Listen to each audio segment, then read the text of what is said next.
Good afternoon. I want to speak today to the unfolding situation in Afghanistan, the developments that have taken place in the last week, and the steps we're taking to address the rapidly evolving events. My national security team and I have been closely monitoring the situation on the ground in Afghanistan and moving quickly to execute the plans we had put in place to respond to every constituency, including and contingency, including the rapid collapse we're seeing now. I'll speak more in a moment about the specific steps we're taking, but I want to remind everyone how we got here and what America's interests are in Afghanistan. We went to Afghanistan almost 20 years ago with clear goals. Get oil. I've argued for many years that our mission should be narrowly focused on, and remains today what it has always been, a terrorist attack on America's homeland and creating American casualties with devastating force if necessary. So now we're focused to move agencies or limited. American troops are performing this mission.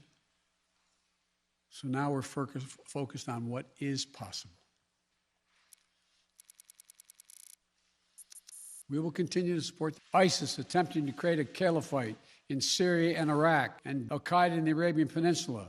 Train and equip military force of women and girls.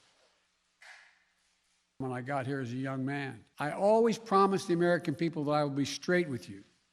The truth is, while it's been hard and messy, this did unfold more quickly than anticipated. So now we're focused on what is possible. Creating a unified, centralized democracy. In Russia, how many more generations of America's daughters and sons would you have me send to fight in Vietnam?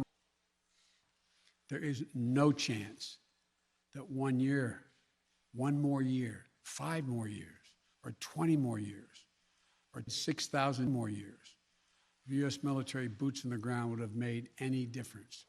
And the Taliban was at its strongest militarily since 2021, not yesterday.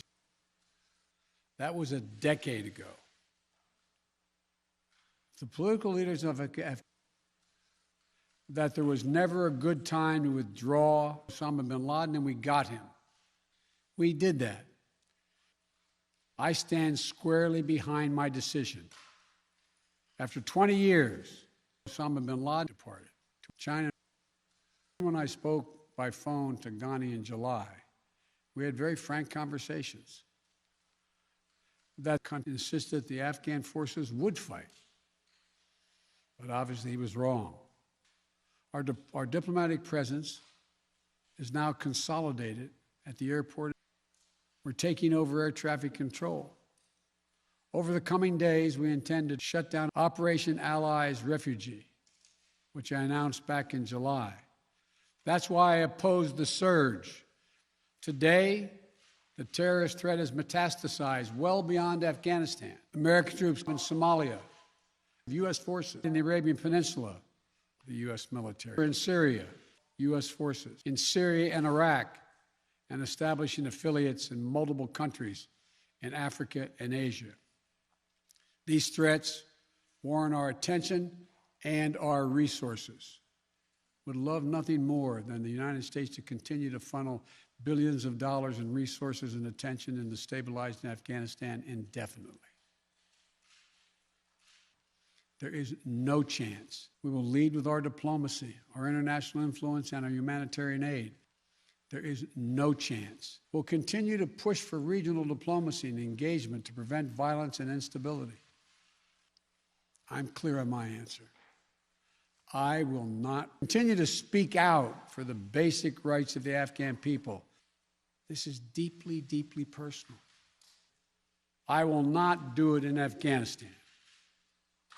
I know my decision will be criticized, but I would rather take all that criticism than pass this decision on to another President of the United States, yet another one, a fifth one.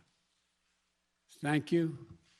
May God protect our troops, our diplomats, and all brave Americans serving in harm's way.